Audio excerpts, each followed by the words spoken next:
Breaking news మనం చూద్దాం. రసమయి బాలకిషన్కి సంబంధించి Rasamayi versus Kavampalli non stop రచ్చ నడుస్తూనే ఉంది. తన వాయిస్ని ఏఐ చేసి నాపైనే ఫిర్యాదు చేశారు అని ఆరోపిస్తున్నారు మాజీ ఎమ్మెల్యే రసమయి. పోలీసులకు సహకరించడానికే తాను విచారణకు హాజరయ్యాను అని చెప్పారు రసమయి. తన భార్య పిల్లలే కాదు తల్లిని సైతం తిట్టారు అని, తనను బాడీ షేమింగ్ కూడా చేశారు అని, దీనిపై సమగ్ర విచారణ చేయాలి అని కోరారు రసమయి. అంతేకాదు తాను యుఎస్ వెళ్ళినప్పుడు ఇంటిపై దాడి చేసి మహిళలు పిల్లలు మాత్రమే కాదు పెంపుడు జంతువులను సైతం గాయపరిచారు అని ఆ వీడియోలను ప్రజెంట్ చేశారు రసమయి.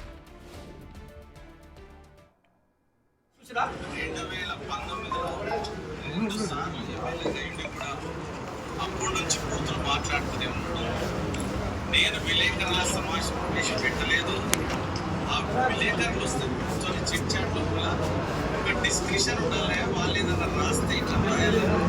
అక్కడ నేను తిట్టిన మాట వాస్తవమే, తిట్టిన మాట కూడా వాస్తవమే. నేను తిట్టిన మాట కూడా వాస్తవమే. ఈడ నంగనా చేతులు ఏమెడుతున్నాడు? నేను ఒక్క మాట అనలేదు. నేను గొప్ప సంస్కారవంతుని. ఇక మా తల్లి అద్భుతంగా పెంచింది. ఇక ఎవరి తల్లులు ఎవరిని పెంచలేదు.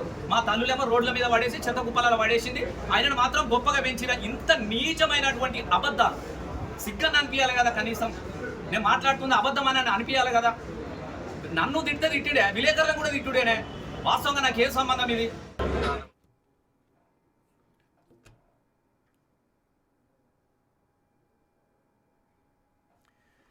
అయితే ఎమ్మెల్యే కవ్వంపల్లి మాటలపై తాము కూడా ఫిర్యాదు చేశామని, త్వరలోనే ఎఫ్ఐఆర్ నమోదవుతుందని, చట్టపరంగా ఎవరు ఏంటో కోర్టులోనే తేలుతుందని అన్నారు రసమయి. ఎమ్మెల్యే ఈ దాడుల కల్చర్ మార్చుకోకపోతే ప్రజలే గట్టి బుద్ధి చెబుతారు అని హెచ్చరించారు.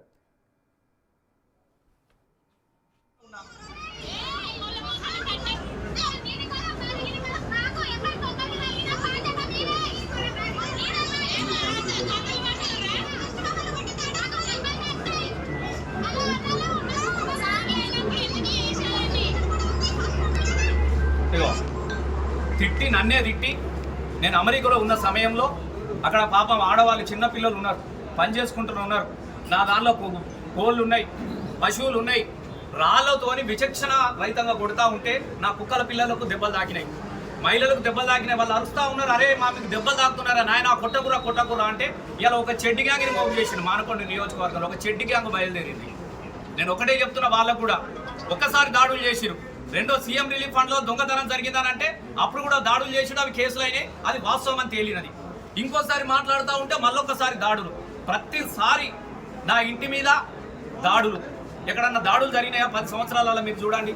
ఎవరి ఇంటి మనకన్నా పోతావా? నిజంగా నేను మాట్లాడితే వాస్తవమో కాదో గిట్ల ప్రతికేయ సమావేశం బట్టి నువ్వు చెప్పాలే తప్ప నేను లేనప్పుడు దొంగతనంగా నేను అమెరికాలో ఉన్నా, నా ఇంట్లో చిన్నపిల్లలు ఉన్నారు, నా ఇంట్లో జంతువులు ఉన్నాయి, పశువులు ఉన్నాయి. ఇలా పశువుల మీద భయంకరమైనటువంటి దాడి, హత్యా ప్రయత్నం చేసాడు ఈ దాడి.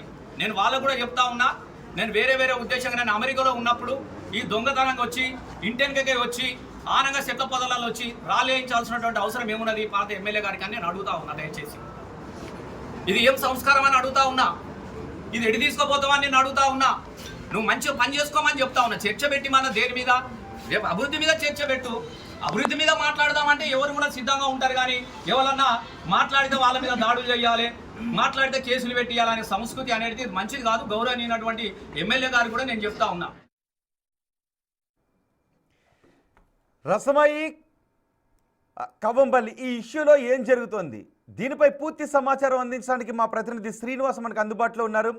శ్రీనివాస్, కవ్వంపల్లిపై ఫిర్యాదు చేశాను, ఎఫ్ఐఆర్ కూడా నమోదవుతుంది అని రసమయి బాలకృష్ణ అంటున్నారు. అసలు ఈ వివాదం ఎట్టిపోతుంది? తాజా అప్డేట్స్ ఏంటి ఇందులో?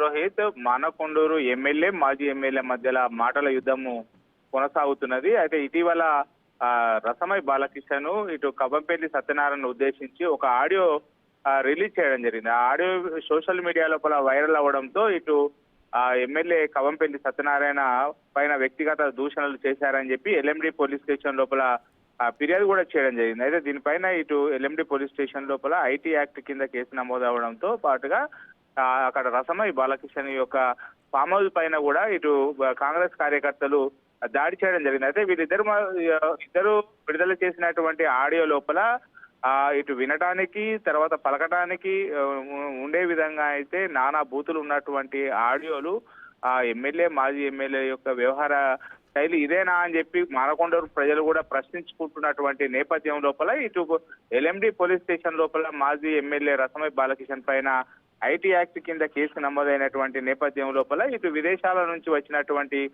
మాజీ ఎమ్మెల్యే రసమై బాలకిషన్ ఈ రోజు బీఆర్ఎస్ నాయకులు కార్యకర్తలతో పెద్ద ఎత్తున కూడా ఎల్ఎండి పోలీస్ స్టేషన్ కు వచ్చి ఆ అడ్వకేట్ల సమక్షం లోపల ఏదైతే పోలీసులు నోటీసులు ఉన్నాయో ఆ నోటీసులు కూడా స్వీకరించడం కూడా జరిగింది. అయితే ఇటు రసమై వస్తున్నటువంటి నేపథ్యం లోపల మరొకసారి కాంగ్రెస్ కార్యకర్తలు దాడి చేసేటువంటి అవకాశం ఉన్నటువంటి నేపథ్యం లోపల భారీ ఎత్తున కూడా పోలీసులు బందోబస్తు ఏర్పాటు చేసిన తర్వాత రసమై బాలకిషన్ ఈ రోజు మీడియా సమావేశం కూడా ఏర్పాటు చేయడం జరిగింది. ఏదైతే తాను వ్యక్తిగత దూషణలు చేశారని చెప్పి ఏదైతే ఆడియో రిలీజ్ చేశారో అది తన ఆడియో కాదు, అది ఆర్టిఫిషియల్ ఇంటెలిజెన్స్ ద్వారా సృష్టించి అది ఎమ్మెల్యే విడుదల చేశారు అని చెప్పి ఇది పోలీసులకు ఫిర్యాదు చేయడం జరిగింది. ఇది ఫేక్ ఆడియో ఆ ఇంటెలిజెన్స్ ఏఐ ద్వారా చేసింది అని చెప్పి ఇటు రసమై బాలకిషన్ కూడా కవ్వంపల్లి పైన ఫిర్యాదు చేసుకున్నారు. ఇద్దరు ఒకరిపై ఒకరు ఫిర్యాదు చేసుకున్నటువంటి నేపథ్యం లోపల ఇటు రసమై బాలకిషన్ కూడా మీడియా సమావేశం పెట్టి కవ్వంపల్లి పైన ఫైర్ అయినటువంటి పరిస్థితి. అభివృద్ధి మీద చర్చ జరగాలి కానీ ఇలా ఒకరిపైన ఒకరు దాడి చేసుకోవడం, తాను లేనప్పుడు తన ఫామ్ హౌస్ పైన దాడి చేశారు అని చెప్పి అతడు తనకు నిలబడ్డ వారికి మద్దతుగా ఎవరైతే నిలబడ్డారో వాళ్ళందరికీ కూడా ఇటు ధన్యవాదాలు తెలపడం కూడా జరిగింది.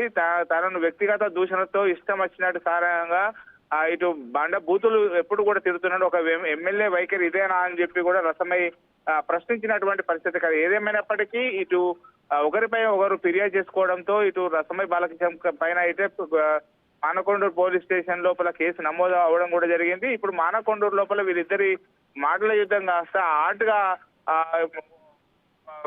వాట్సాప్ వీడియో లోపల అంటే ఈ ఆడియో నాది కాదు, ఏ ఆడియోని రిలీజ్ చేశారని అంటున్నారు కదా, దాన్ని ఎక్స్పర్ట్స్ కి పంపించే ప్రయత్నం ఏమైనా పోలీసులు చేసే అవకాశం ఉందా? వాస్తవానికి ఇది దసరా సమయం లోపల ఇటు రావణ దహనం చేస్తూ ఉంటారు. రావణ దహనం చేసేటువంటి సందర్భం లోపల ఇప్పుడు ప్రస్తుతం ఉన్నటువంటి ఎమ్మెల్యే కవ్వంపల్లి సత్యనారాయణ పెద్ద ఎత్తున కూడా ఇటు వసూలు చేశారు అని చెప్పి రసమై బాలకిషన్ ఆరోపిస్తున్నటువంటి నేపథ్యం లోపల రసమై బాలకిషన్ పైన కూడా కవ్వంపల్లి ధీటుగా సమాధానం చెప్పడం జరిగింది. అయితే దీనికి ఇటు విదేశాల లోపల ఉన్నటువంటి రసమై బాలకిషన్ నేరుగా తన వాట్సాప్ కే బండ బూతులు తిడుతూ కూడా ఆడియో పంపించాడు.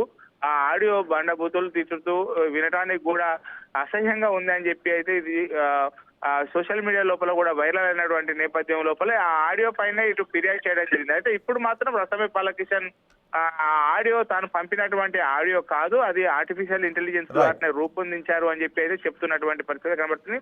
మరి పోలీసులు ఈ ఆడియో పైన ఫోరెన్సిక్స్ నిపుణులకు పంపి ఎటు తేల్స్తారనేటువంటి తేల్చాల్సినటువంటి అవసరం ఉన్నది. రోహిత్. రైట్ శ్రీనివాస్, మొత్తానికి కవ్వంపల్లి రసమై బాలకిషన్ వివాదం ముదురుతూ ఉంది. ఏఐలో ఆడియోను నాలాంటి ఆడియోను చేసి రిలీజ్ చేశారు, దానికి కవ్వంపల్లి కుట్ర చేశారని రసమై అంటూ ఉన్నారు. లేదు, రసమయ్యే నన్ను తిడుతూ ఆ ఆడియో ఫైల్ నాకు పంపించారని అంటూ ఉన్నారు. ఒకవేళ ఆ ఒరిజినల్ ఆడియో ఫైల్ కవ్వంపల్లి దగ్గర ఉంటే రసమయ్యి ఇబ్బందులు ఇరుక్కునే అవకాశం ఉంటుంది. అలా కాకపోతే బహుశా దాన్ని ఎక్స్పర్ట్స్ ఒపీనియన్కి పంపించే అవకాశం ఉంటుంది. మరి చూద్దాం. ఇటు కవ్వంపల్లిపై కూడా నేను కేసు నమోదు చేశాను, ఎఫ్ఐఆర్ అవుతుంది అని బాలకృష్ణ అంటూ ఉన్నారు. ఇద్దరి వ్యవహారం ఏ విధంగా ముందుకు వెళ్తుందా, సద్దుమణిగిపోతుందా, లేదు తుఫాను సృష్టిస్తుందో చూద్దాం.